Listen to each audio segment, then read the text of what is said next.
ಕನ್ನಯ್ಯ ನಾಯ್ಡು ಅನ್ನೋರು ಈ ಹಿಂದೆ ಶ್ರೀ ನರೇಂದ್ರ ಮೋದಿಜಿಯವರು ಮುಖ್ಯಮಂತ್ರಿಗಳಾಗಿದ್ದಾಗ ಗುಜರಾತ್ನಲ್ಲಿ ನರ್ಮದಾ ನೀರಾವರಿ ಯೋಜನೆಗೆ ಸಂಬಂಧಪಟ್ಟಂತೆ ಸಾಕಷ್ಟು ಮುತುವರ್ಜಿಯನ್ನು ವಹಿಸಿ ಅವ್ರನ್ನ ಆ ಒಂದು ವಿಷಯವಾಗಿ ಒಂದು ಉಸ್ತುವಾರಿಯನ್ನು ಕೊಟ್ಟಿರ್ತಕ್ಕಂಥದ್ದು ಕೂಡ ನೋಡಿದ್ದೇವೆ. ಬಹಳ ಅನುಭವಸ್ಥರಿದ್ದಾರೆ. ಅವರ ಮಾರ್ಗದರ್ಶನದಲ್ಲಿ ಅವರು 3 ರಿಂದ 4 ತಿಂಗಳು ಗಡುವಲ್ಲಿ ಇವೆಲ್ಲವೂ ಕೂಡ ಈ ಕ್ರಸ್ಟ್ ಗೇಟು ವಿಚಾರಗಳು ಇಶ್ಯೂಗಳೇನು ಸಮಸ್ಯೆಗಳು ಉಂಟಾಯಿತು ಇದನ್ನ ಬಗೆಹರಿಸಲಿಕ್ಕೆ ಇಂದಿನ ವಾಸ್ತವ ಸ್ಥಿತಿಯಲ್ಲಿ ಸಾಧ್ಯ ಇದೆ ಅಂತಕ್ಕಂಥದ್ರ ಬಗ್ಗೆ ಹೇಳಿರ್ತಕ್ಕಂಥದ್ದು ಕೂಡ ನಾಡಗೌಡರು ಸಾಹೇಬರು ಹೈದರಾಬಾದ್ಗೆ ಹೋಗಿ ಅವ್ರನ್ನ ಭೇಟಿ ಮಾಡಿದಂಥ ಸಂದರ್ಭದಲ್ಲಿ ಅವ್ರಿಗೆ ವೈಯಕ್ತಿಕವಾಗೂ ಕೂಡ ಅವರು ಈ ಮಾತನ್ನ ಹೇಳಿದ್ದಾರೆ. ಅಂದರೆ ನಿಮಗೆ ಗೊತ್ತಿದೆ, ಹತ್ತತ್ರ 52 ಕೋಟಿ ರೂಪಾಯಿಯಷ್ಟು 33 ಕ್ರಸ್ಟ್ ಗೇಟ್ಗಳಲ್ಲಿ ಹತ್ತತ್ರ 17-18 ಕ್ರಸ್ಟ್ ಗೇಟ್ಗಳು ಇನಾಪರೇಟಿವ್ ಇದೆ. ಅಂದರೆ ಅದು ಈಗಾಗಲೇ ಆಲ್ರೆಡಿ ನಿಮ್ಗೆ ಗೊತ್ತಿದೆ 70 ವರ್ಷಕ್ಕೂ ಮಿಗಿಲಾದಂಥ ಡ್ಯಾಮಿನ ವಿಚಾರ. ಅದರಲ್ಲಿ ಈಗ 134 TMC ಕರ್ನಾಟಕ ರಾಜ್ಯಕ್ಕೆ ಬರ್ತದೆ. ಇನ್ನು ಮಿಕ್ಕಂಥದ್ದು ಅದರಲ್ಲಿ ನಮ್ಮ ಶೇರು 67%, ಇನ್ನು ತೆಲಂಗಾಣ ಹೈದರಾಬಾದ್ ಇದು ನಮ್ಮ ಆಂಧ್ರ ಸೇರ್ಕೊಂಡ್ರೆ 33% ಶೇರು ತಗೋತಾರೆ. ಅದರಲ್ಲಿ ಅವರು 9 ಲಕ್ಷ ಚಿಲ್ಲರೆ ಹೆಕ್ಟರ್ ಜಮೀನಿಗೆ ಕೃಷಿಗೆ ನೀರಾವರಿ ತಗೊಳ್ತಾರೆ. ಇನ್ನು ಅವರು ಹತ್ತತ್ರ 7 ಲಕ್ಷ ಹೆಕ್ಟರ್ ಜಮೀನಿಗೆ ಅವರು ಕೂಡ ಪಡ್ಕೊಳ್ತಾರೆ. ಅದರಲ್ಲಿ ನಮಗೆ ಈ ಹೂಳು ಶೇಖರಣೆ ಆಗಿರ್ತಕ್ಕಂಥದ್ದು ಹತ್ತತ್ರ 27 ರಿಂದ 32 TMC ಅನ್ನೋದು ಕೂಡ ಎಲ್ರಿಗೂ ತಿಳಿದಿರ್ತಕ್ಕಂಥ ವಿಚಾರ. ಈಗ 1 TMC ಇಂದ ನಾವು ಆ ಹೂಳನ್ನ ಎತ್ತಬೇಕು ಅಂತಕ್ಕಂಥದ್ದಾದ್ರೆ ಬಹುಶಃ ನಮ್ಮೆಲ್ರಿಗೂ ಇರ್ತಕ್ಕಂಥ ಮಾಹಿತಿ ಒಂದು 25,000 ಟ್ರಕ್ ಲೋಡ್ ಅಷ್ಟು ಒಂದೊಂದು TMCಗೆ ಹೂಳನ್ನ ಎತ್ತಕ್ಕಂಥದಕ್ಕೆ ಅದು ಇವತ್ತಿನ ಪರಿಸ್ಥಿತಿಯಲ್ಲಿ ಸದ್ಯದ ಮಟ್ಟಕ್ಕೆ ಒಂದು ಕಷ್ಟದ ಸಂಗತಿ. Not viable, not feasible. ನಮಗೆ ಕಲ್ಯಾಣ ಕರ್ನಾಟಕ ಭಾಗದ 4 ಜಿಲ್ಲೆಯ ರೈತರಿಗೆ ನೀರು ಉಳಿಬೇಕಾಗಿತ್ತು.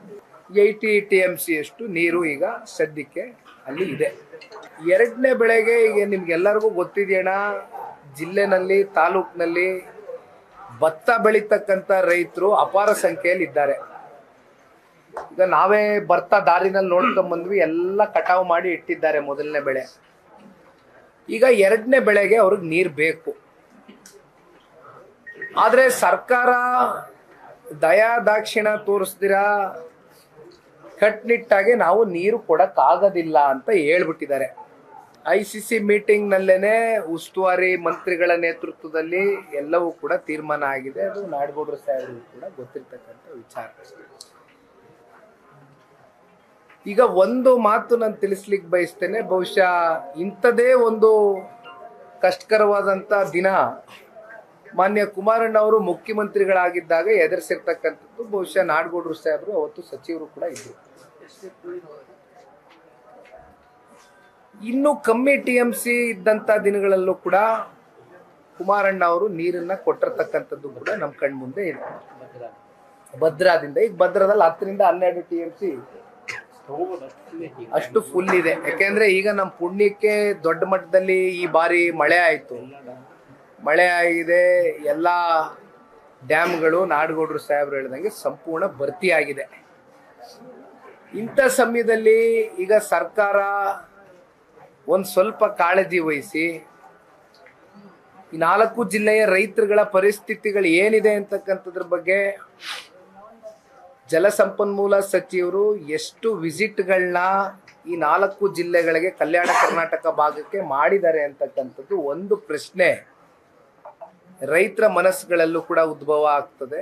ಭತ್ತ ಖರೀದಿ ಮಾಡ್ತಕ್ಕಂಥದ್ದಕ್ಕೆ ಅದು ಇನ್ನೂ ಓಪನ್ ಮಾಡಲಿಲ್ಲ. MSP ದರನೂ ನಿಗದಿ ಮಾಡಿಲ್ಲ. ಇವನ್ ಮೆಕ್ಕೆಜೋಳ ತಗೊಳ್ಳಿ, ಕಾಟನ್ ಹತ್ತಿ ತಗೊಳ್ಳಿ, ಯಾವುದಕ್ಕೂ ಕೂಡ ಖರೀದಿ ಕೇಂದ್ರಗಳು ಇನ್ನೂ ಕೂಡ ಓಪನ್ ಮಾಡಲಿಲ್ಲ.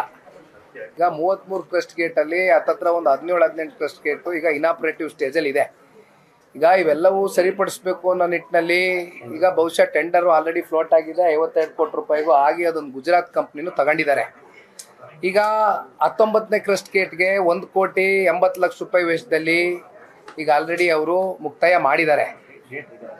ಗೇಟ್ ರೆಡಿ ಆಗಿದೆ, ದುಡ್ಡು ಕೊಟ್ಟಿಲ್ಲ, 2 ವರ್ಷ ಆಗಿದೆ, ಅದೇ ಹಣ ಪಾವತಿ ಮಾಡಿಲ್ಲ. 3 ಬಿಲ್ಲು ಕೂಡ ಅವ್ರೇನ್ ಕೇಳ್ತಾ ಇದಾರೆ 11 ಕೋಟಿ ರೂಪಾಯಿ ಅಷ್ಟು, ಇಲ್ಲಿವರೆಗೂ ಅದು ಹಣ ಪಾವತಿ ಸರ್ಕಾರದ ಕಡೆಯಿಂದ ಮಾಡಿಲ್ಲ.